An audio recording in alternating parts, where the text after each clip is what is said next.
네, 여러분 안녕하세요. 반갑습니다. 자, 이번 시간 우크라이나 재원 관련주 3부 토건 이 종목 살펴보도록 하겠습니다. 자, 여러분들 일단 아시겠지만 이 중요한 부분을 한번 짚고 넘어가야 될 필요가 있습니다. 현재 이 3부 토건이 우크라이나 재원 관련주로 엮여 있지만 그래서 주가 강세가 엄청 크게 나왔죠. 근데 자, 일단 국내 사업 부분에서 거의 매출액의 비중이 97.3% 차지하기 때문에 자, 일단 이 부분을 무시할 수가 없다는 거 먼저 말씀드리겠습니다. 그래서 이 3부 토건의 경우 이 주가 올랐기 때문에 조금 조심해야 될 필요성이 있다라고 보여지는 이유는요. 일단 국내 사업 부분에서 이 도로공사와 지하철, 철도, 발전소, 댐, 항만, 방파제, 상하수도 및 하수처리 시설, 교량, 택지 조정, 공공 건축물 및 아파트랑 오피스텔이 있죠. 자, 이런 부분이 있기 때문에 현재 국내 좀 많이 잠잠하면서도 계속 여전히 이슈가 뜨거운 게 있습니다. 바로 이 부동산 이 PF 대출 부분이죠. 아시는 분들은 잘 아시겠지만 이 부분에서 현재 연체율이 17%가 나오고 있고, 자, 국내 이 부동산 건설사 기업들이죠. 올해만 지금 7곳이 도산하고 그리고 여러 곳이 이 폐업했다고 합니다. 자, 그만큼 이 건설업 경기가 좋지 않고 특히 이제 아파트, 오피스텔, 자, 이제 건물은 다 지었는데 이게 아무래도 공실이 많이 발생되면은 이 분양이 안 돼 버리면 이제 돈을 은행에다가 주지 못하기 때문에 자, 이런 부분이 있어서 현재 연체율이 17%나 나오고 있다. 자, 이게 굉장히 심각한 문제입니다. 결국에 최근에 부동산 경기가 다소 한번 반등세를 그렸지만 자, 다시 이런 부분들이 리스크로, 핵심 리스크로 떠오르기 때문에 자, 지금 잘 대비를 해야 된다는 거 말씀드리겠습니다. 자, 일단 다른 건설이나 약간 이런 종목들에서는 지금 대부분 약세 흐름 밟고 있는데 일단 3부 토건 같은 경우는 우크라이나 수혜 종목을 해서 올라온 모습이고요. 자, 그래서 이 사업 부분 국내 사업, 해외 사업, 스틸 사업, 기타 사업 이렇게 있는데 자, 이거 간단하게 한 번씩 살펴보면 자, 국내 사업 부분은 일단 1948년에 설립되었고 계속해서 이제 사업을 하고 있는 회사입니다. 그래서 1976년도에 기업 공개를 할 만큼 굉장히 이 회사의 연역이 오래되었습니다. 자, 그래서 75년간 풍부한 경험을 바탕으로 이 토목시공 경험을 바탕으로 항만댐, 도로, 지하철 자, 기본적인 이런 부분에 있어서 하고 있고 그래서 이런 부분들 때문에 우크라이나 재고 관련주로 수혜주로 굉장히 수급을 받았던 종목이기도 한 것이죠. 그래서 현재 이 2023년도 2분기 매출액이 3,322억 원에 매출이익이 영업이익이 29억 원 그리고 영업손실이 66억 원 자, 이렇게 해서 단기 순손실이 100억 원 정도 되는 현재 규모를 밟고 있다. 자, 지금 핵심은 이겁니다. 이 금리가 현재 국내 이제 기준금리가 3.5%로 올랐죠. 자, 이게 물가 인플레이션이 상승하면서 지금 현재 물가를 안정화시키기 위해서 자, 미국 연준에서 지금 현재 금리를 5.5까지 올리고 최근에 매파적인 금리 동결까지 가능했죠. 이런 부분들 때문에 현재 지금 핵심은 인플레이션, 이 물가인 거고 이 고물가를 잡기 위한 높은 금리 속에서 기존에는 낮은 이자로 해갖고 돈을 빌려왔던 게 지금 갑자기 금리가 높아지니까 이자를 더 달라고 하고 자, 이게 상한 압박이 들어오면서 더욱더 이제 커졌다. 그래서 게다가 이 금리가 높아져 버리니까 사람들이 부동산 취득하는데도 더 어려움을 겪고 있어요. 그 전에는 약간 포부 현상으로 인해서 조금 더 공격적으로 부동산 취득이 가능했다면 지금은 조금 많이 신중한 입장으로 지금 보고 있기 때문에 자, 이런 부분들에 있어서 지금 금리가 올라간 게 부담을 크게 올라가고 있고 자, 이 금리 올라가서 이 부동산 부분 이 연체도 함께 증가하고 있습니다. 개인 부분 연체도 증가하고 있고 자, 그런 과정이 있기 때문에 일련의 과정이 있기 때문에 자, 부동산 경기가 한번 좋지 않을 것 같다. 자, 일단 이런 말씀 드리겠고요. 3부 토건 왜 가져왔냐? 결국에 차트가 한번 이 급등이 나오고 현재 이 더블탑 역헤드 숄더라고 보이는 패턴이죠. 자, 지금 이 패턴이 현재 다 완성되고 추가적인 낙폭 흐름을 밟고 있습니다. 그래서 1차적으로 이 구간 일단 지지 레벨 근처까지는 왔지만 아마 한번 수급이 들어오더라도 결국에 이 매물대를 그리다가 하락으로 해서 내려갈 가능성이 높다라고 말씀드릴 수가 있겠습니다. 자, 이런 부분들이 있기 때문에 조금 반등이 나오더라도 이 구간에서 언저리에서 매물들 다질 것 같고, 그 다음에 하락 이탈로 해서 여기 하락할 경우가 조금 하락 압력이 높아졌기 때문에 일단은 가져오게 된 거고요.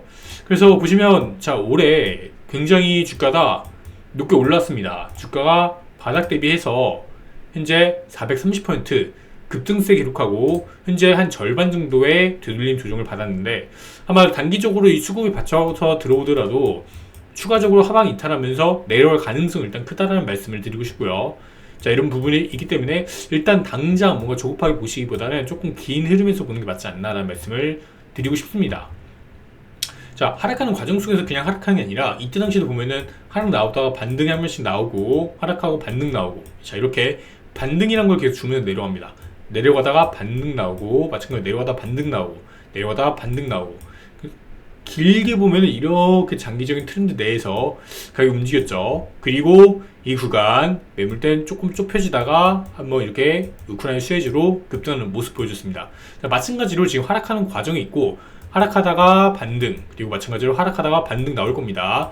반등 나왔을 때 잘 정리를 하는 게 괜찮지 않을까 라는 말씀드리고요. 일단 이 영상은 제 개인적인 견해이며 추천 의견이 아님을 먼저 말씀드리겠습니다. 그래서 자, 이런 식으로 움직일 가능성이 높고, 한 이 구간이 지지 구간이기 때문에 자, 이런 구간 내려왔을 때 다시 집중해보는 게 어떻겠냐라는 말씀을 드려보겠습니다. 자, 일단은 보시면 우크라이나 재건 관련 테마주로 기관이 이걸릴 매도 우세, 상무토건 주가 양봉, 자, 이런 뉴스들이 나오고 있는데, 자, 이거는 지난주 금요일 뉴스인 거죠. 보시면 우크라이나 재건 관련주도 알려진 상무토건 종목이 기관이 이걸 연속 매도가 우세한 곳에 나타났다라고 하면서 현재 2022년도 dob순위 71호 업체로 75년간 토목 시공 경험을 토대로 항만댐, 도로, 지하철, 발전소 등 기술적 노하우와 시공 실적을 보여주고 있다. 그래서 우크라이나 이제 재건에 적합한 종목이다. 이런 뉴스들이 나오는 거죠. 자, 추가적으로 이제 삼부토건이 남양주에 3부 르네상스를 공급한다. 자, 이런 소식이 함께 들려오고 있습니다. 그래서 최근까지도 이런 아파트 되게 건설 되게 이렇게 하고 있는 모습을 보여주고 있고요. 다만 이 아파트나 이런 오피스텔 조금 이런 부분에 있어서는 정말 리스크로 다가올 수 있는 부분이 있겠습니다. 그래서 보시다시피 공동주택, 오피스텔 주상 복합해갖고 이 토목, 건축, 주택, 플랜트 사업 분야 자, 이렇게 진행하고 있고요. 그래서 여러 이런 오피스텔과 주상 복합, 공동주택, 아파트 이렇게 볼 수 있겠습니다. 자, 근데 자, 이거죠. 증권사, 부동산 PF, 건설 위기로 악순환골이 형성되나, 자, 이게 조금 부정적으로 이제 다가올 수 있고 하반기에 큰 이슈로 한번 증시에도 출렁일 수 있을 만한 재료인데, 자, 일단은 국내는 이 부동산 PF 쪽에서 많이 위태위태하고 미국은 상업용 부동산 쪽이 많이 안 좋습니다. 이제 어려운 기업들은 이제 파산한 기업들의 숫자도 증가하고 있고 상업용 부동산 공실률이 높아지면서 자, 이런 부분에서 미국은 이런 부분이 악순환으로 작용되고 있고 국내는 이제 부동산 PF라고 해갖고 이제 건설 위기로 악순환 고리가 갈 수 있다라는 게 지금 나오고 있는 거죠. 그래서 레고랜드 사태가 이런 적이 다 이제 1년이 되고 있는데 현재 이제 연체율하고 고정 이하 여신 비율이 올라가고 있고 익스포저 증가 속에서 건설 경기 침체로 커지는 리스크가 되고 있다. 이런 얘기도 함께 들려오고 있습니다. 지난해 9월 발생한 레고랜드 빨 사태로 부동산 프로젝트 파이낸싱 PF 부실화 우려가 1년을 맞은 가운데 증권업계의 부동산 PF 건전성이 악화되고 있다라고 하면서 최근에 자금 경색으로 인해서 건설사들의 위기론이 다시 대두되면서 악순환 고리가 형성될 가능성을 배제할 수 없다라는 소식이 들려오고 있습니다. 그래서 현재 부동산 PF 연체율과 고정 이하 여신 비율이 높아지면서 잠재적 리스크에 대한 우려가 커지고 있다. 이런 소식이 들려오고 있습니다. 연체율은 말 그대로 대출을 제때 상환하지 못하고 이런 못한 비율로 자, 고정 이하 여신은 회수 불능이 확실시돼 손실 처리가 불가피하거나 연체 여신 중 손실 이상 회수 의문이 되고 담보 처분을 통해서만 회수한 여신을 합한 것으로 부실채권 지표로 활용된다라고 합니다. 그래서 자, 이런 부분이 지금 현재 여기서 잡히는 거는 지금 21%라고 합니다. 그래서 1조 2천억 규모고요. 자, 전체 우리나라 부동산 PF 이 대출 규모가 130조 규모라고 합니다. 그래서 이 공사 단계 들어가기 전에 돈을 은행에서 빌려오는데, 자, 이게 한 90% 이상 돈을 빌려올 수 있다고 합니다. 전체 이 대금의 90%를 은행에서 빌려올 수 있는 거고, 자, 근데 이제 공사가 다 완료되고 이런 과정 속에서 이제 집이 나가지가 않으니까 이런 부분에서 돈을 줄 수가 없는 거죠. 그래서 연체가 발생하고 있는 거고, 이게 현재 21%다 라고 보시면 되겠습니다. 보시면 또 건설사, 부동산 PF 위험, 신용등급 하향 지속 전망된다, 이런 얘기도 또 한 번 나오고 있죠. 그래서 지금 그 수도권은 그래도 그나마 조금 괜찮은데 이 지방 쪽이 조금 많이 침체가 되어 있고 중견 건설사가 취약하다, 이런 소식이 들려오고 있습니다. 그래서 PF 위험이 다시 불거지고 있다며 유동성 대응력이 약화한 건설사를 중심으로 신용등급 하향 기조가 지속될 것이라고 내다봤다 라고 하면서, 이제 최근 수도권을 중심으로 주택시장 반등에도 지방의 미분양 위험이 해소되지 못한 가운데 지방 미분양이 굉장히 문제가 크고 건설사들의 PF 보증 규모 증가세 등이 지속되면서 건설사들의 재무적 불확실성이 확대되는 양상이라고 분석했다라고 합니다. 그래서 건설사 PF 보증은 27조 7천억으로 지난해 말 대비 1조 7천억 원 증가했다, 이런 얘기가 나오고 있고요. 특히 상대적으로 재무구조나 자본시장 접근성이 취약한 중견 이하 건설사의 유동성이 대응 불확실성이 커지고 있다면서 상위 건설사보다 분양 위험이 높은 사업장이 많아서 운전 자금이나 PF 보증 부담이 더 많이 노출되어 있고 외부 자원이나 자산 담보 없이 자체적인 자금 조달도 쉽지 않은 상황이다. 지금 대출도 잘 안 해주고 있습니다. 되게 대출 조건도 되게 더 까다로워지고 있고, 자, 이런 부분이 있기 때문에 자금 조달이 쉽지 않아서 이제 외채를 끌어다 사용하는 기업들도 증가하고 있습니다. 이 외채를 사용한다는 게 지금처럼 이제 환율이 급등한 시기에서는 조금 더 큰 리스크, 그러니까 이 눈덩이를 더 키우는, 그래서 좋지 않게 다가올 수 있죠. 결국에 더 크게 리스크적인 측면으로 다가올 수 있고, 이런 부분이 있는 과정 속에서 국내만 지금 이런 게 아니라 지금 미국은 이제 사업용 부동산이 조금 많이 위태하고 은행 부실 뇌관까지 이제 건들 수 있기 때문에 이런 노출액이 겉보기보다 크다, 이런 소식이 함께 들려오고 있습니다. 그렇기 때문에 좀 많이 위험하다는 거죠. 간접 대출 포함하면은 4,400조 원이라고 합니다. 그래서 예금액의 5분의 1이 지금 현재 이런 상업용 부동산 쪽이라고 하는 건데, 그래서 공실이 증가하고 대출 축소가 발생되고 부실 증가가 발생하고 가격 하락이 악순환이 되면서 월스트리트저널의 경고인데요. 자, 이런 부분들이 있기 때문에 현재 샌프란시스코의 공실률이 증가하고 있고, 자, 이런 부분이 이제 은행 리스크로도 함께 다가올 수 있겠다. 이게 지금 현재 미국도 상업용 부동산 이쪽이 문제가 있고, 국내는 부동산 이 PF뿐만 아니라 여러 방면에서 이 대출 문제가 발생되고 있습니다. 그래서 우리나라는 대출 규모가 이 GDP 대비 한 150% 부동산 포함이죠.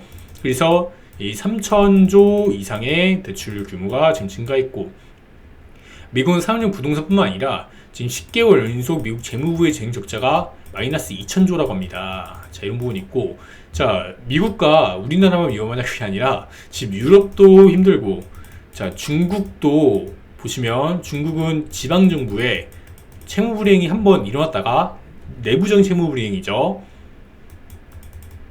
그랬다가 지금 현재 채권 발행이냐고 일단은 위기는 모면했습니다. 추가적으로 비고위안 이런 사태도 얼마 전에 일어났는데, 자, 지금 현재 중국은 지방정부의 부채 규모가 무려 3경 원이라고 합니다. 자, 이렇게 해서 이 부채가 과도하게 현재 쌓였기 때문에 이 부채를 내려야 되는 과정 속에서 현재 금리가 올라가는 바람에 이 부채가 지금 계속해서 터질랑 말랑 계속 하고 있는 거예요.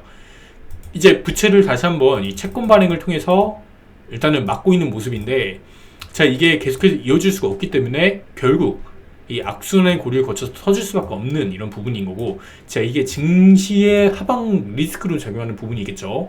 특히나 이 건설 그리고 삼부 토건, 일단 우크라이나 재건 관련주로 해서 다른 종목 대비해서 굉장히 좋은 흐름들 반등세 상승 일어나고, 지금이 대응하기 그래도 아직 늦지 않았기 때문에 이렇게 말씀드릴 수가 있는 거고요. 그래서 이 미국 관련된 뉴스 보시면 사업용 부동산 저당증권 CMBS가 자, 부동산 대출 전문 리츠 대상으로 한 은행 대출이 대표적인 예라면서 현재 이 같은 간접 대출 상품을 포함한 은행권의 전체 사업용 부동산 위험 노출액은 3조 3천억 달러.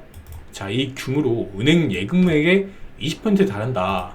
그래서 은행들이 사업용 부동산에 대한 대출을 줄일 경우에는 이는 빌딩 가격 하락으로 이어지고, 이는 다시 대출 부실을 키우는 악순환을 초래한다고 합니다. 자, 보시면 은행이 사업용 부동산에 대한 대출을 줄일 경우에, 그러니까 대출을 지금 줄이게 되면은 빌딩 가격 하락이 이어지고, 왜냐면은 이런 빌딩이나 이런 거는 기본적으로 대출이 다 끼어 들어갑니다. 대출을 해주는데 지금 이 수요가 마르게 되면은 대출 부실을 키우는 악순환으로 커지게 되고, 빌딩 가격이 하락하게 되면서 이런 부실이 커지게 된다는 겁니다. 그래서 지금 이런 부분에 있어서 지금 현재 미국도 지금 은행의 뇌관을 건드리고 있는 사업용 부동산, 그리고 국내는 부동산 PF 부분 이런 게 지금 현재 좋지 않다는 거고요. 그래서 지금 현재 이 상부토건 얘기하다가 지금 이렇게 국내 시장과 미국 시장까지 보게 됐는데, 결국 중요한 게 이겁니다. 지금 월봉 흐름에서 한번 찔러 올렸어요. 지금 보시는 것처럼 한번 이때 찔러 올린 종목이다. 찔러 올렸고, 이때도 마찬가지로 계속해서 하락세가 나왔습니다. 마찬가지로 지금도 찔러 올렸습니다. 지금 그리고 다시 윗꼬리에 달린 음봉. 자, 이 지금 현재 월봉이 이제 마감하기 얼마 안 남았는데, 지금 월봉 캔들에서 하락 반전 시그널이 나왔습니다. 이 차트적으로 봤을 때도 이 월봉에서 하락 반전 시그널이 나왔는데, 이 매크로 국내 그리고 미국, 중국 지금 다 좋지 않습니다. 하반기에서 내년 1분기까지는 뭔가 이런 이슈들이 터질 만큼 지금 이제 거의 다 왔기 때문에, 자, 이런 부분들이 특히나 이런 건설, 토목 이런 관련 종목에서 약세로 더 작용할 수 있는 부분들이 있겠다. 그래서 우크라이나 재건 관련해서 지금 올랐지만 이게 당장 일단 이거에 대한 선반영 끝났고, 자, 이런 악재가 더 크기 때문에, 자, 우리는 이제 이거에 대해 조금 더 집중해봐야 될 단계가 아닌가라는 말씀을 드려보겠습니다. 자, 그래서 이 3부토건, 자, 이렇게 살펴봤는데, 일단은 이 대비라는 건 발생되기 전에 하는 거죠. 그래서 자, 지금 주가가 1,000원에서 현재 주가가 3,000원입니다. 여전히 이 하락에서 올라가기 전, 이제 이때 주가에 비교하면은 지금 주가의 상승률이 어마무지하기 때문에 지금 대비를 해야 된다는 거. 그래서 이 주가의 상승은 자, 2,000원부터 해서 대략적으로 440포인트까지 올랐다가 현재 211% 정도 구간에 있기 때문에 대비를 해야 된다면 지금이 아닐까라는 말씀을 드려보겠습니다. 그래서 단기적으로 이 시세 등락 이렇게 할 수 있어요. 이런 반등에 신경 쓰지 말고 오히려 반등은 매도 기회를 하는 게 좀 좋지 않을까라는 생각을 제 개인적인 의견을 말씀드리겠습니다. 그래서 이 영상은 보시다시피 제 개인적인 견해이고요. 추천 의견 절대 아니고 투자에 대한 책임과 판단은 본인에게 있다는 거 말씀드리면서 영상 마치겠습니다. 감사합니다.